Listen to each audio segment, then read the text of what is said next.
the Game of Life podcast coming at you, where we bring to you the behind-the-scenes lives of NBA players, business-savvy entrepreneurs, and top-level performers in all fields of personal development.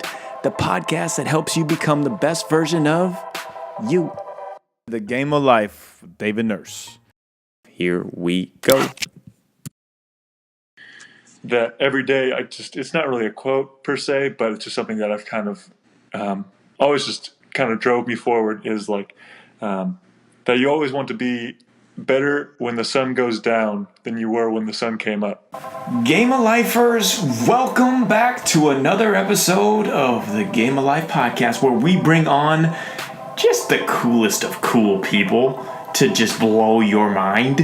And you are in for an all-timer today. You're about to meet an NBA player that won't even make sense to you that he's an NBA player. For a few reasons, to be honest. One, guys, this caring, this genuine, this absolutely being a servant for others isn't the public perception of an NBA player. And even close. And two, the NBA is all small ball, basketball, no more centers, and right? I mean, there are really no longer NBA centers that aren't just super athletic freaks and specimens of human physicality, nature, and all that mixed into one. Are there? And there aren't NBA players that read 10 books in their first 2 weeks in the NBA and get Disneyworld-like excitement when the new issue of the Economist magazine comes out? Is there? I would say no. But you're about to meet one of the best human beings walking the face of the earth that you will ever come across. Mr. Tom Welsh. Tom is the epitome of what every parent would want their child to end up like. Not because he is an NBA player and living out his passion, but because he isn't afraid to be who he is and be the light of positivity to everyone around him. In this episode, we go in depth on the challenges Tom faced to make it to the NBA. All the times he heard, "No, you will never make it," and how he never listened to the naysayers. Losing his role model, his best friend, his father, to cancer, and the family bond and love that he has for the people closest to him, and how basketball and that brotherhood of teammates and coaches has gotten him through it all and to where he is today. The difference between playing college basketball and the NBA, what it takes daily, the habits, the rituals, the routines to achieve his goals and your goals, the mottos Tom lives by. And for an NBA rookie, let me tell you, they are super high level. And some crazy off-the-wall, rapid-fire question hot seat and answers that will have you wanting to book a flight to Denver right here, right now, to watch the Nuggets in this NBA sensation rookie take action. Game of Lifers, buckle up. We have a great one for you today. Tom Welsh, here we go. Big T, you've overcame a lot of people telling you that you couldn't become an NBA player. I mean, think about it. The NBA right now is what? It's small ball NBA. It's high level athleticism. It's not center 7 foot and stretch the floor shooting threes as much as it is pick and roll dive lob to the rim. So overcoming that obstacle right now being in the NBA, but speak on some obstacles before this. Like, we see Tom Welsh, NBA, budding superstar right now, but how about before, younger in your life? Are there any obstacles that that stood in your way when you were younger, coming up, that you punched in the face? I mean, there's the same thing. I think there's always obstacles you're going to face in life, regardless of your situation. But just playing basketball, I think going through high school, I had a growth spurt. Going into my freshman year, I grew 7 inches, and so I came onto campus as a high school freshman as a 6'9" and a $175 and about as uncoordinated as you could possibly be. Yes, I got to get pictures of that, man. If you got pictures of that, I got to see those. I'll see what I can do. I'm sure there's something. I had a big old head of hair too. It was not pleasant to look at. You're a good-looking guy now too. You're all trimmed up and looking professional. We came a long way. Yes, you have. Yeah. Okay, so, good. That's good to know. Yeah. So I mean, basketball is something I've always been extremely passionate about, but I mean, it wasn't easy. I mean, I was huge. I was uncoordinated. I was getting pushed around. Like, it wasn't easy, but I think it was something that, like I said, I was extremely passionate about. And I knew that I loved the game, and that just helped drive me day in and day out just to keep working, keep getting after it, and just trying to get better. So I think you hit the nail on the head there, passion. So you said you were passionate about. So no matter what, whether you were a $175, 6'9", with a huge afro, goofy looking, maybe awkward, you didn't care what anybody else around you said. You didn't let someone say, Tom, I don't think this is for you, man. You can't walk and chew gum at the same time. But you were passionate about it. You loved getting up every day and making yourself better at basketball. Exactly, because I mean, the only person whose opinion really counts is your own, and that's kind of the way I've always approached it as well. So, yeah, just focusing on what I wanted to accomplish, what I wanted to do, and I think that just helped drive me and helped me stay focused on attaining my goals. How'd you develop that mindset? Because you just said it. You just hit another.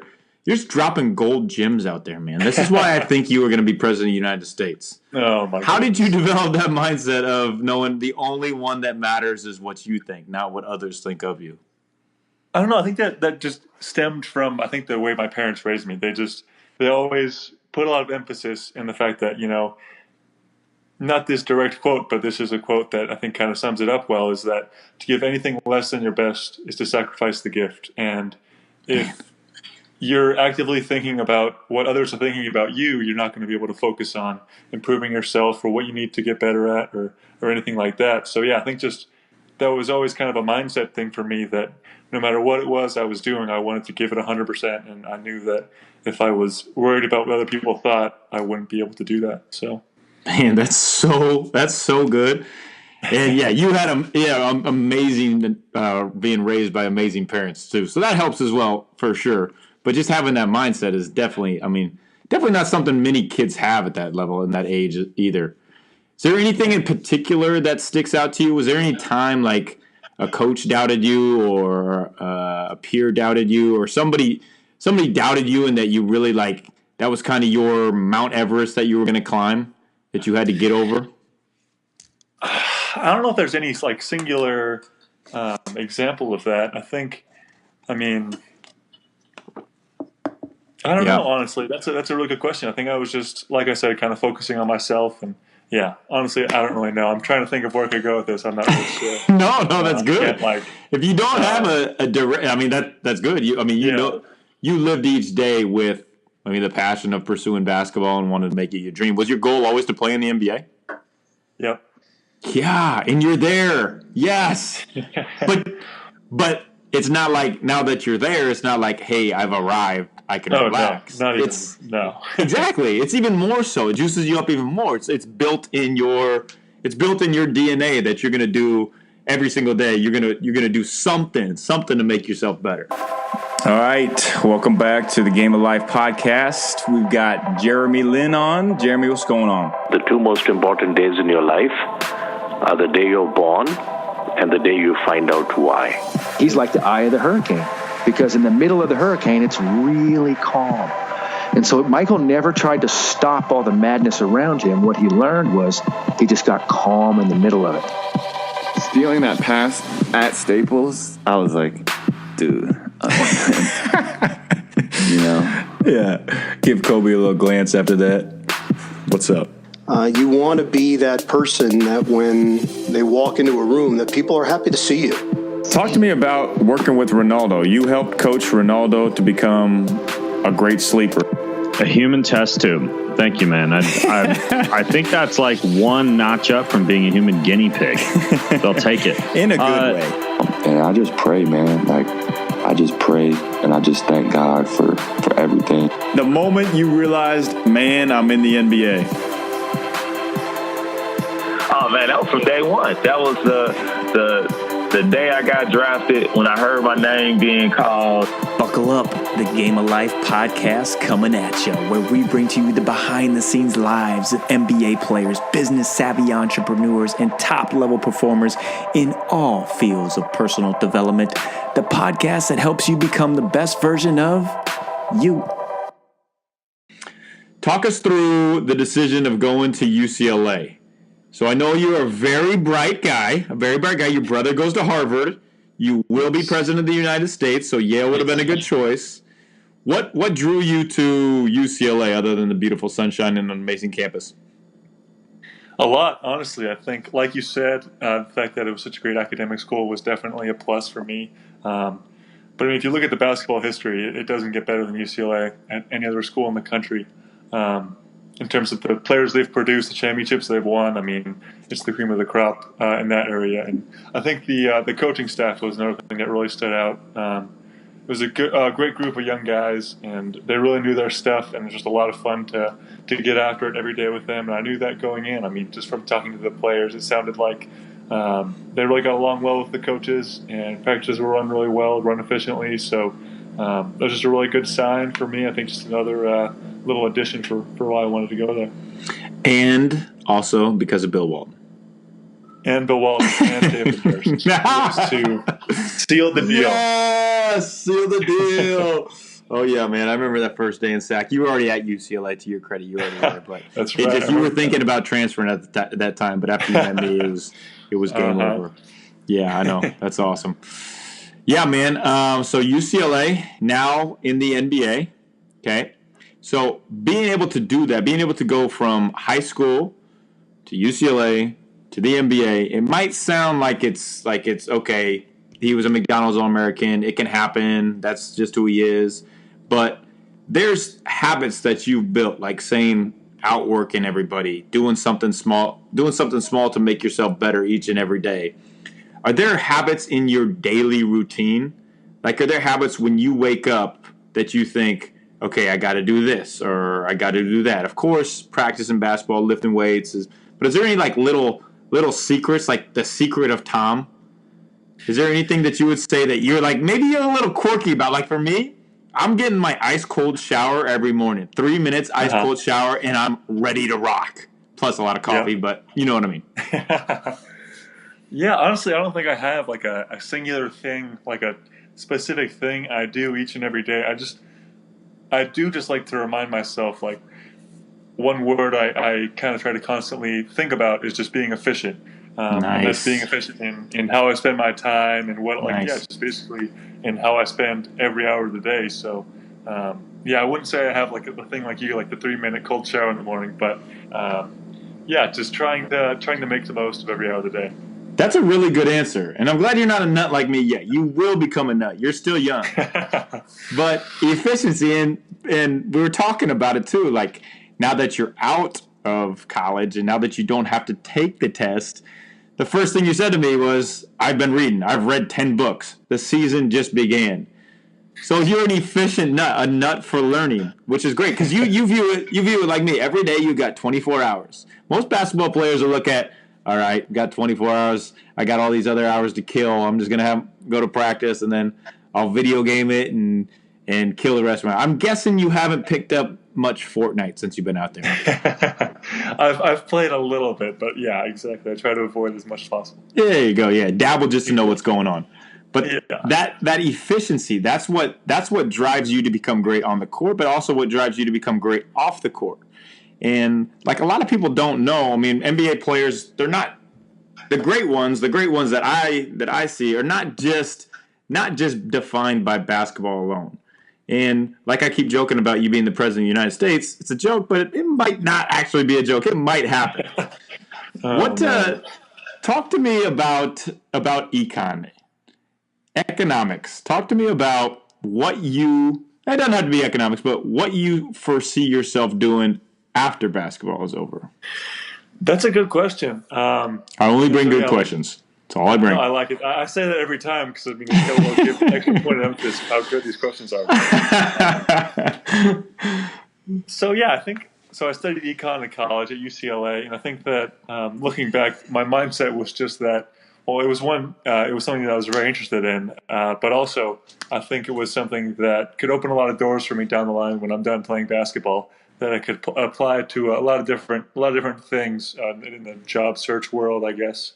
But I could also see myself just being around the game, whether it's coaching or maybe front office, just because, I mean, once I'm done playing, I know it's going to be hard for me to not be a basketball player every day. So Yeah. I'd love to be around the game as much as I can, but I mean, hopefully that's a long way away, and I'll have some more time to think about it. But I think that's kind of my general thought process on that area right now.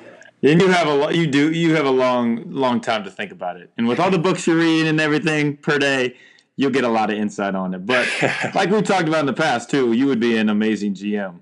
So obviously you're passionate for basketball, your passion for working hard, and your knowledge for basketball, and your knowledge for business, and your knowledge for how people work. If I'm an owner out there, I'm looking at grooming you right now to be an NBA GM. Oh man. Big T, is there any sayings, any words? I know you said efficiency, but is there any mottos that you would say that you try to live your life by? Is there any I guess just sayings that stick out to you? Like for me, it's win the day. Like that's one of my big ones. Like I want to make sure I win the day, meaning that at the end of the day, I can look back and know that I got a little better at my passion. I learned something, and I'm just super juiced up to attack it again tomorrow. Yeah, no, I think what I was talking about before about to give anything less than your best is to sacrifice the gift is one. Another one is that every day it's not really a quote per se, but it's just something that I've kind of always just kind of drove me forward is like that you always want to be better when the sun goes down than you were when the sun came up. Got to take a break in the podcast to bring to you our sponsor for the week, Halo. HaloNeuro.com. What is Halo? They are headphones that prime your brain to learn faster, retain more muscle memory, and help you overall become the best version of you that you can be. With identical training in a study, Halo Sport users reach their goal performance 5 days sooner than the compared control group. Same exact things. 45% faster results with Halo. Me and this guest, Tom Welsh, and many NBA players have used them in the offseason and pre-draft. Many Olympic athletes, professional athletes of all kinds use this to prime their brain, to learn faster. Efficiency, effectiveness, yeah, I would say it's something to check out. You can get $125 off at checkout by entering the code NURSE at haloneuro.com at checkout. Get your brain learning plasticity on, lock in, and get ready for the second half of this episode with Mr. Tom Welsh. I know it's tough to take compliments. It's tough for anyone to take compliments, but that, people don't do that. People don't, number one, shake people's hands. They don't look in people's eyes, and they don't genuinely thank people for everything. That might be a story in my book. I'll have to think about that. Man. Or just about how good looking you are, something like that. That works too. That's probably that'd be a better one. Either option, Okay, either one. All right. So, going from college to the NBA, what has been the biggest transitioning point? Whether it's on the court basketball or off the court, managing time, lifestyle, what has stuck out to you as being the most difficult thing, challenging thing from college to the pros? Well, I think on the court, just in terms of how much more space there is on the floor with, of course, the wider three-point line and the defensive three in the key, it just kind of adds a little wrinkle to the game and kind of forces you to cover more ground and in less time with the better players being out there. So that's probably been the biggest adjustment on the court. I think off the court is just kind of what we were talking about before, is just having so much more free time, and just trying to use it in positive ways. Like I said, I've been trying to read as much as I can and just kind of what we touched on before, just using that time efficiently. Yep, great answers. Great answers, Big T. Only great answers from a politician to be. Big T, I'm going to put you on the hot seat. We're going to throw some rapid-fire questions at you. You can answer them You can answer them in one short answer. You can answer them in long answer. They'll be rapid-fire, meant to just stump you. No, not really. Not really. Let's do it. Yeah. Okay, all right. Role model. Tell me about role models in your life. Who's been your role model? Impact? My dad. Awesome, man. What about your legacy that you want to leave. If you could write one big thing on a huge billboard when Tom's time is said and done, what would it be in short? Your legacy that you leave. Well, I think that's a good question. Okay, I'm not going to say that's a good question anymore. I'm gonna cut that out. I think I want to be a hardworking, high character guy. I think that's good. Those are two things you can always control, and so I want to do everything I can to control them to the best of my abilities. And that's definitely what you are, man. You truly embody that. All right, how about this one? You can invite 3 people, dead or alive, in history to a dinner party. Who are you inviting, and what are you cooking? I'll be there. You don't have to waste one on me. I'm gonna be there. Trust me. Okay, good. I mean, that's where food is. I am. Man, I think I'd go with Martin Luther King for one. Yeah. Abraham Lincoln. Okay. President. And Jesus. Oh yeah, nice. Those would be my 3. That's a great crew. That'll be some interesting conversations for sure. 3 powerhouses. Very good. What are you eating? What are you serving up? Anything? Pasta. Pasta? That's all I know how to cook, so my options are kind of limited in that area, but that's what we're rolling with. What kind? What do you got? What are you throwing in there? I'm not a big carb guy. I might have to make it. Maybe I'll do a zucchini substitute for your pasta. Ooh, I like that. I'll put a little extra dish on the side just for you. We can do that. Thanks. A little meat sauce. Yep. Maybe, a little asparagus on the side.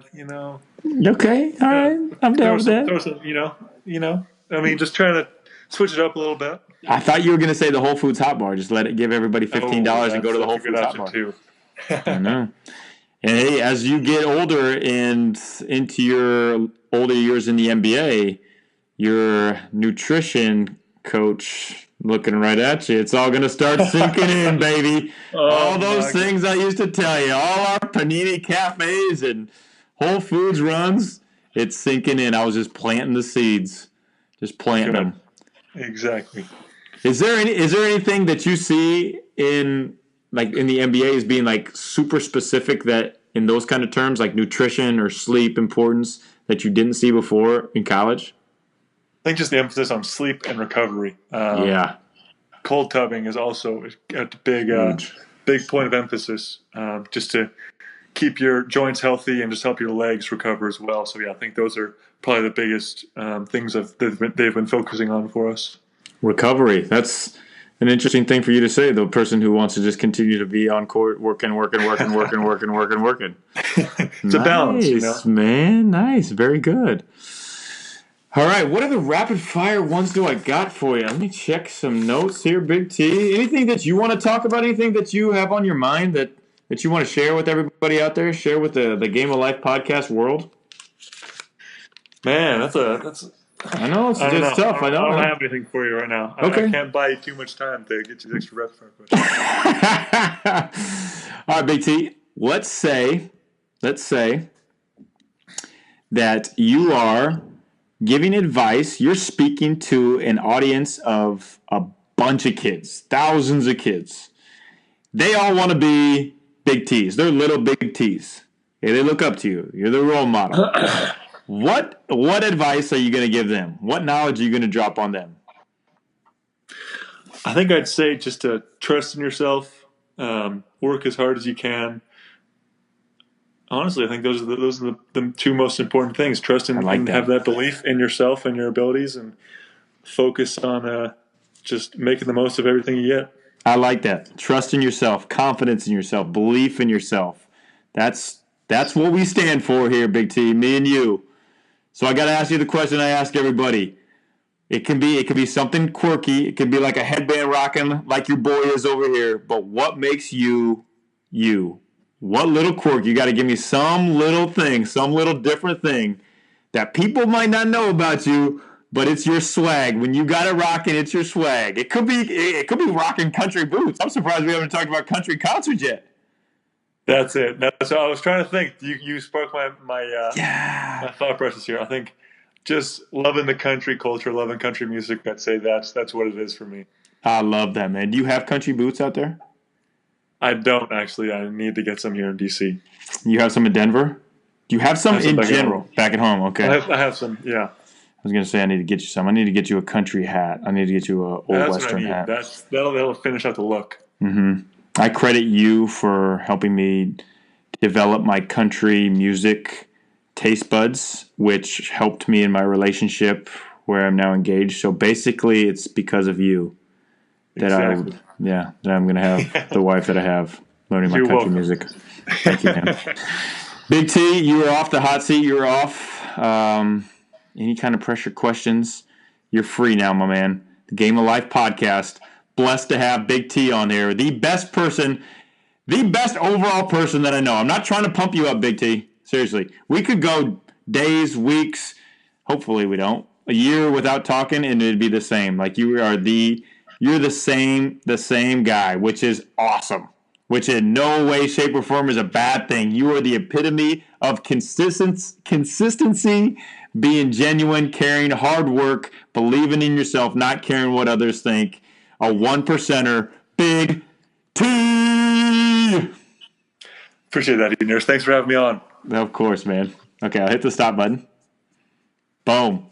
Yeah, that wasn't too painful, was it? That was easy. No. You're the man. Thanks for having me on, dude. Of course, man. It's good to catch up too, at the very least. So. I know. That's what I'm saying too. We got this good content and stuff, but I'm just glad I got to see your face and talk to you. You have really good answers. I've had people on before, and it's tough asking them questions. You have really good answers. Good. Okay, I'm glad I could You help. had some great quotes too. Those were money. What was the sunrise one again? Tell me that one again. I got to the sunrise. You want to be better when the sun goes down than you were when it came up. I like that. Too bad you don't get to see the sun out there. You just get to see snow. I'll send you my. It's 6:00 and it's just pitch black outside. I know. I saw out there when you turned it. It's just devastating. Cold and dark and man. Sorry, Big T. It's a bad combination. Stay in that gym, baby. That's all you need right there. Exactly. That's what I'm saying. You do look like you got a little tan though. I mean, you look kind of tan. Maybe it's just the lighting. It's just the light. It's definitely not the tan. Yeah. All right. Well, I tried. I appreciate that thing. You're boosting my confidence. It's always good. That's what I do, baby. I boost confidence. All right, D-Nurse. Good Love talking you, to you, brother. man. You too, man. Peace. Yep. Talk to you later. Big time thank you to Big T for coming on the podcast. As you heard, I refer to him as Big T a lot. Me and Tom go way back. Tom is like a younger brother to me. I care about him. I mean, more than basically any human being walking this planet. Tom is family to me, and I just have so much respect for Tom. So much respect for him in so many areas. The person that he is. Just like literally when I'm telling you, he shakes everybody's hands and tells them thank you after every practice or any type of workout or anything. Like, it's genuine. He really does that. Who does that? Who does that at anything in life? Think about if you did that every single day. You thanked everybody that you came across. You probably changed somebody's life. You would change somebody's life, and Tom does that daily. Not just the work ethic and the drive and the passion that he puts in for his craft in the NBA. He's going to have a long, long career, and when he's done, he's going to do whatever he wants. Why? Because he is consistently attacking his passion every single day with joy, with energy, and with the confidence in who he is. He's not concerned about what the world says. If he was, there's not any big, not super athletic centers playing in the NBA. He wouldn't be there, but he is. Tom doesn't care what anybody says, doesn't take no for an answer, and is truly himself. Just a pleasure to be around and an absolute blessing to have on this podcast. Game of Lifers, take what Tom told you, take the motivation that he has given you, and you can do it. Just because he's 7 foot and achieved his goals, you can achieve your goals, but it's only if you want to. If you don't want to, you don't have to. There's nobody making you. There's nobody that's going to be holding your hand. It's you. And you can go through that little pain of potentially having to change. But it sure outweighs the much, much bigger pain of ending up your life looking back at it and having regrets. So whatever your passion is, I encourage you today to take a step towards it. It doesn't have to be a complete lifestyle change, but it can be mindset shifts, little small mindset shifts to help you do what you want to do. This is your life. Live it. So everything we talked about and covered will be in the show notes. And you can check out Halo Neuro and get your code off it. But Game of Lifers, I just really, really encourage you to go out there, make a difference in somebody else's day, be a servant, pour into others. Hey, you can pour into me by leaving a 5-star review on iTunes. I would love that, and it would help the Game of Life podcast continue to grow. I want to hear from you. Any questions, any comments, anything you got, hit me with it. And just have an awesome week. Enjoy the day. Enjoy every single moment. Just be where your feet are. Game of Lifers, life's a journey. Enjoy it. David Nurse, signing off.